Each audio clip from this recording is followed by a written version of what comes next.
Les étudiants sont prévenus, blocage ou pas des facs, il n'y aura pas d'examen en chocolat. Emmanuel Macron l'a dit hier lors de son 13h de TF1. Les non-grévistes, du coup, s'organisent à Tolbiac, occupés depuis 3 semaines. Certains improvisent des séances de révision à l'extérieur. Victor Dolande. La salle de cours du jour n'a rien à voir avec les traditionnels amphithéâtres. Une vingtaine d'étudiants s'est donné rendez-vous dans l'arrière-salle d'une boutique à quelques stations de métro de la fac. Juste quelques chaises, des ordinateurs et des livres pour réviser. À l'initiative de ce plan B, Guillaume, étudiant en 2e année d'histoire, explique le programme de la séance. J'espère que vous avez déjà commencé à réviser chez vous.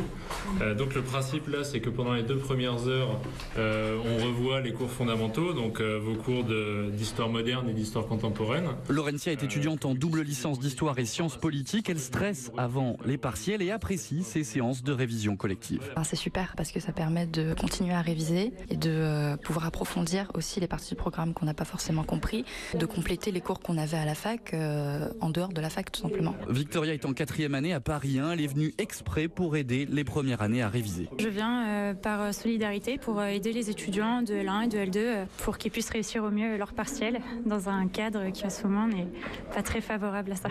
Tous ces étudiants ne savent pas encore s'ils passeront leurs examens en mai prochain, mais une chose est sûre, peu importe les moyens, ils seront prêts le jour J. Victor Dolande à Montpellier, pas d'examen avant au moins un mois d'après le Midi Libre. Le temps de réparer les serveurs informatiques vandalisés mercredi. Et puis la Sorbonne, occupée quelques heures hier, a fini par être évacuée dans la soirée.